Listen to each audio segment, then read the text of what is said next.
This is Radio Now 95.3 FM. Come for the news, stay for informed conversations. We are intentional. Intentional about the stories we tell and the language we use in telling them. Intentional about the people we speak to and why we speak to them. Because here at Radio Now 95.3 FM, we aren't just telling any story.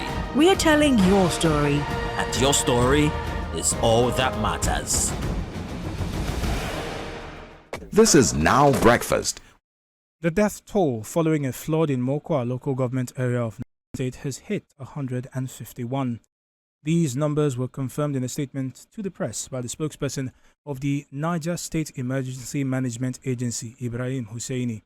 Joining the conversation this morning is Abubakar Sadiq Akote, a journalist. Mr. Akote, good morning. Thank you for joining us on the conversation. Good morning.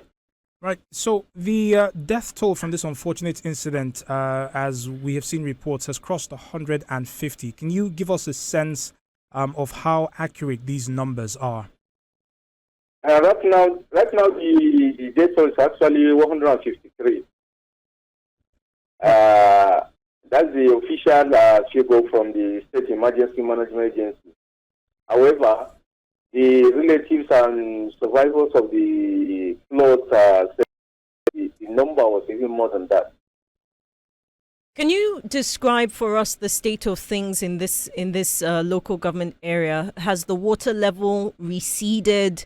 What's the rescue and the recovery operation looking like at the moment? Is it still on? Just give us a sense of how things are unfolding. Actually, the water level has receded.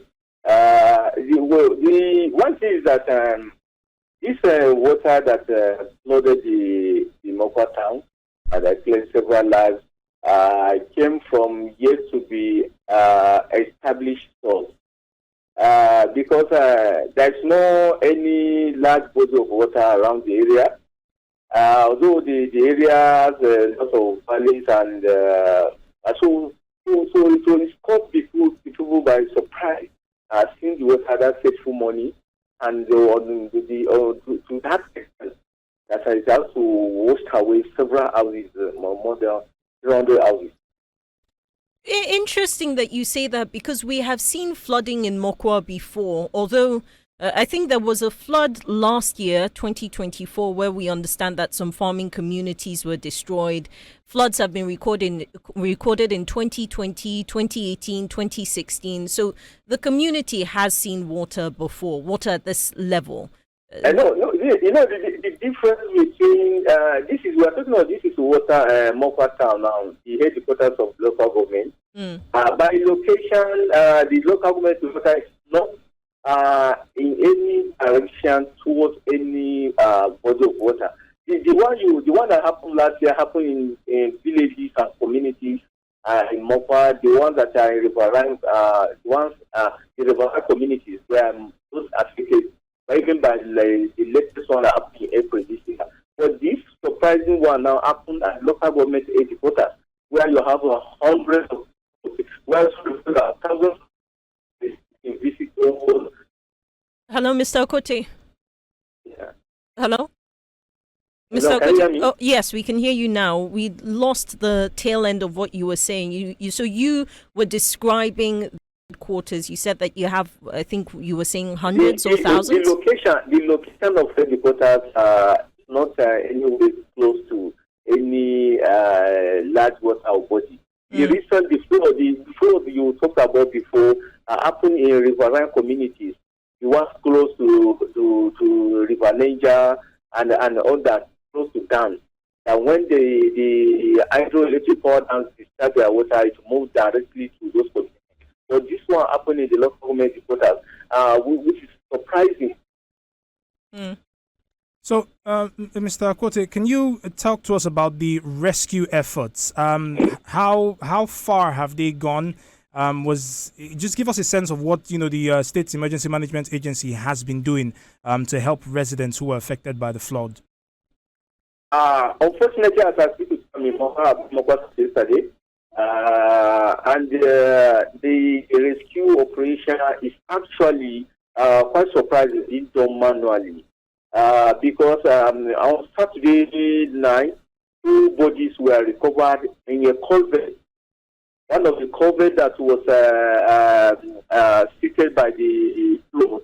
2 dead bodies were recovered there. Now, the rubbles of houses, you still assume that some people are still in those rubbles, but the problem is the rescue operation is done manually. As of yesterday, state emergency management agency officers were not on ground.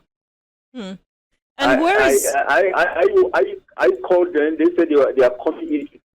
So it's the individuals, the victims that said that they are now digging the rubbles to get out to recover more. But as I speak with you, the community leader told me yesterday that up to 150 people are still missing, especially children. Because when the flood came, adults were able to escape. So this is for children to survive. They were, even though adults were also involved, the victims were mostly children and women. I mean, Mr. Akote, you paint a very harrowing picture. I'm curious, where is Governor Bago in all of this? You know, that's another divide. That's another annoying aspect of it.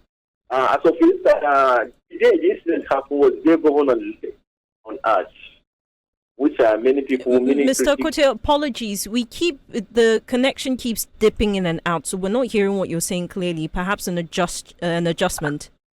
I said, okay. Can you hear me now? Yes, please go ahead. I said the surprising aspect of it. Many critics have been very hard on the governor. The day the flooding happened, it happened before governor left, and they traveled that very day on Hajj. And inside the level of damage and disruptions and loss of lives that were reported across the media, it took the deputy governor a day before he traveled to Mokwa. So the governor is not even on ground now to sympathize with the victims. Travel on Hajj. Many people have criticized such journey that the governor also have suspended that travel, and then you schedule it for another day, looking at the level of this damage. Similar damages has happened in Maiduguri. The Some governor was there donating 250 million naira, and it is something has happened in the state now, and they travel out of the state on a different thing that many people will not imagine. A leader elected to represent people from down. Mr. Akote, thank you very much for speaking with us this morning. It's indeed a very, very harrowing conversation that we've just had, and our condolences as well as our heartfelt regret goes out to the people of Niger State. Sadiq Abubakar Akote is a journalist who joined us this morning to speak on the flooding in Mokwa local government area of State, of flooding which he tells us has now claimed officially 153 lives. We'll continue to monitor this story and bring you details and updates as we receive them. This is Radio Now 95.3 FM. Come for the news, stay for informed conversations.